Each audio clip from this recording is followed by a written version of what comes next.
তোমাকে dragon egg একটার থেকে দুইটা হয়ে যায়। এখানে আমি কয়েকটা ড্রাগন রাখলাম। আমরা কিন্তু একটা ড্রাগন এগ এই যে এরকম সুইচ অন করে এখানে রেখে দিব। আমাদের রেখে দিই এখানে কাপ, এটা কিন্তু খালি বেডরুমেই কাম করে। তারপর এখানে যদি আমি কুইক করি, দেখো কোনো চিটিং মিটিং হচ্ছে না। এখানে আবার আইলে দেখো কি হয়।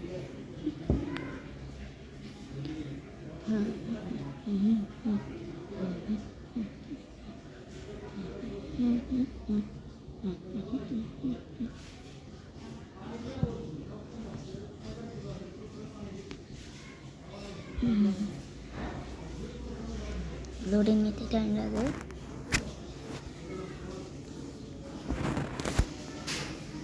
দেখলে যাই একটা রাখছি দুইটা হয়ে যাবে। এটা তোমাকেও বেডরুম এডিশনে তোমরা করতে পারো। Bye bye.